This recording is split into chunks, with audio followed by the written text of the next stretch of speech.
मानूर दानिश से कहती है कि मुझे तो यकीन ही नहीं आ रहा कि आखिर कोई इतना खुदगर्ज कैसे हो सकता है। मुझे समझ नहीं आ रही कि इतने बुरे तरीके से मुझे जलील करने के लिए महविश अपनी ये चाल चलेगी। आखिर मैंने उसका क्या बिगाड़ा था? सिर्फ एक गलतफहमी की बिना पर उसने ये सब कुछ किया है। लेकिन महविश ने ठान लिया है कि वो उसको ज़िंदा नहीं छोड़ेगी। अगर एक दफ़ा वो बच निकली लेकिन दोबारा ऐसा नहीं होगा। लेकिन दानिश अब उसके आगे ढाल बन के खड़ा हो गया है और साफ साफ कह देता है महविश को कि तुमने अगर उसकी तरफ आंख उठा के देखने भी जुर्रत की तो मैं तुम्हें इस चीज़ के लिए कभी माफ़ नहीं करूँगा। लेकिन महविश उसको कहती है कि मुझे तो समझ नहीं आ रही कि आखिर तुम मेरे भाई हो या उसके। आखिर तुम्हें उसकी इतनी तरफदारी करने की क्या पड़ी हुई है? मुझे इन चीज़ों की कोई समझ नहीं आ रही है। महविश कहती है कि मैं किसी भी तरह से मानूर की जान लेकर ही रहूँगी, चाहे जो मर्जी हो जाए। लेकिन इन मामलात से उनका बाप भी वाकिफ़ हो चुका है और वो कहता है कि मुझे सब खबर मिल चुकी है कि मेरी बेटी क्या चीज़ है। ये लड़की किसी की ज़िंदगी को तबाह करने के लिए इतनी घटिया हरकतें कर डालेगी, मुझे तो यकीन ही नहीं आ रहा है। बहरहाल काफ़ी ज़्यादा मानूर परेशान है और कहती है कि देखो, मैं अपनी माँ को लेके यहाँ से बहुत दूर चली जाऊँगी। मुझे आप लोगों से कोई लेना देना नहीं है। दानिश, तुम ही इसको समझाने की कोशिश करो। मुझे ज़ैन में कोई इंटरेस्ट नहीं है। अब तुम्हें भी ये बात समझ आनी चाहिए। जिस पे दानिश उसको कहता है कि देखो, तुम उसकी बात को क्यों नहीं समझ रही? वो उस घर में खुद बहुत मुश्किल से रह रही है। मदीहा आंटी ने उसका जीना महाल कम किया हुआ है। बहुत यानी कि तकलीफ़ें और ज़िद्दें दे रही है। और जहाँ तक तुम समझ रही हो कि वो ज़ैन भाई में इंटरेस्टेड है, तो ऐसा कुछ भी नहीं है। ज़ैन भाई सिर्फ़ और सिर्फ़ इंसानियत की खातिर ये सब कुछ कर रहे हैं। लेकिन शायद तुम्हें इन सब चीज़ों की समझ नहीं आ रही और तुम हर बात का उल्ट मतलब ले रही हो। वाले ये यहीं पे रहेंगे, आपको भी उनकी वजह से अब परेशान होने की ज़रूरत नहीं है। लेकिन साफ-साफ अब जो है महविश ये बात कह ही डालेगी कि आखिर वो होती कौन है और किस रिश्ते से यहाँ पे रह रही हैं। देखो, तुम्हें भी ज़हन सोचना होगा, अब कितना कोई बर्दाश्त करे। मदीहा आंटी अपनी जगह पे बिल्कुल ठीक है, लेकिन उसका बाप कहता है महविश का कि देखो, तुम इस मामले से दूर रहो। ज़ैन जो कुछ कह रहा है ना, बिल्कुल ठीक कह रहा है। जिस पर महविश अपने बाप को भी दो टोक जवाब दे देती है और कहती है कि नहीं, जो कुछ भी हो वो इस घर में नहीं आ सकती। मैं उन लोगों को इस घर में नहीं रहने दूंगी, चाहे जो मर्जी हो जाए, क्योंकि मुझे जैसे उनको देखती हूँ पता नहीं क्या हो जाता है। मुझे कुछ समझ नहीं आता है। लेकिन जी, आप देखेंगे कि कहती है महविश की माँ कि देखो, तुम्हें किसी से कोई खुशी नहीं मिल सकती। तुमने हर वक्त हर एक का बुरा ही चाहा है, तो देखो आज तुम्हारे साथ क्या हो रहा है। कभी तुमने इस चीज़ को नोट किया कि तुम्हारी ज़िंदगी किस मोड़ पे आ चुकी है?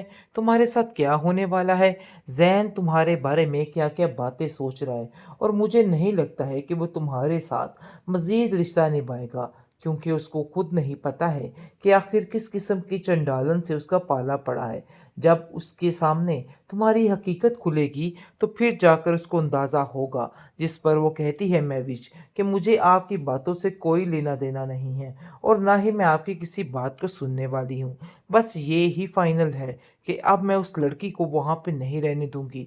उसको उस घर से निकाल कर ही दम लूँगी। हालाँकि उसकी माँ भी उस घर में नहीं रह सकती, क्योंकि जब भी मैं उन लोगों को देखती हूँ, तो मेरे दिल में पता नहीं क्या होने लग जाता है।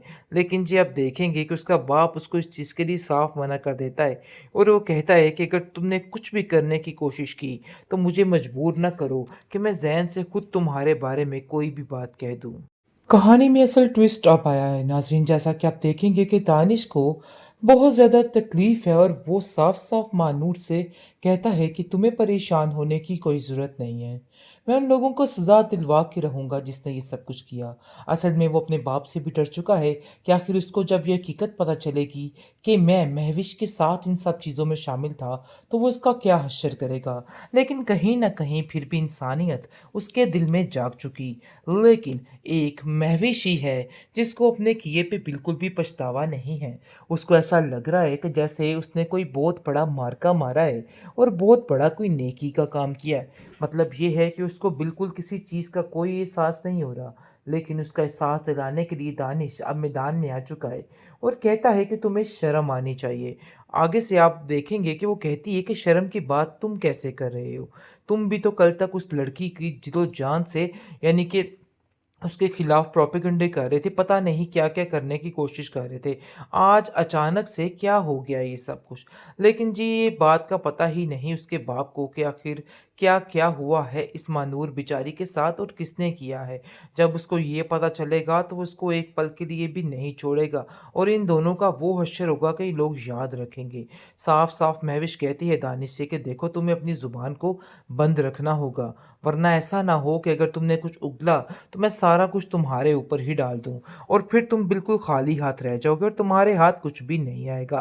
बहरहाल दूसरी तरफ मदीहा चीखो-पुकार कर रही है और कहती है कि खबरदार किसी ने अब इन लोगों को इस घर में रखने की कोशिश की। अरे भई जब के ये लोग इस घर में आए हैं, मेरी ज़िंदगी तो वबाले जान बन के रह गई। मुझे तो कुछ समझ नहीं आ रही कि आखिर मैं इन लोगों का क्या करूँ? ये चाहती क्या हैं? मुझे तो कुछ समझ नहीं आ रहा। आगे से ज़ैन कहता है कि नहीं, ऐसा नहीं हो सकता है।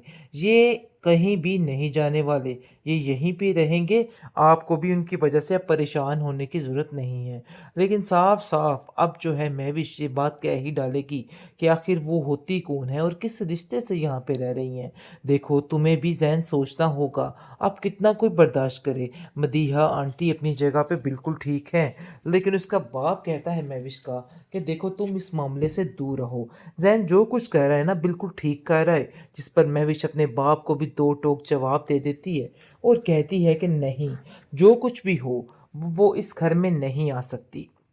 मैं उन लोगों को इस घर में नहीं रहने दूँगी, चाहे जो मर्ज़ी हो जाए, क्योंकि मुझे जैसे उनको देखती हूँ, पता नहीं क्या हो जाता है, मुझे कुछ समझ नहीं आता है। लेकिन जी आप देखेंगे कि कहती है महविश की माँ कि देखो, तुम्हें किसी से कोई खुशी नहीं मिल सकती, तुमने हर वक़्त हर एक का बुरा ही चाहा है, तो देखो आज तुम्हारे साथ क्या हो रहा है।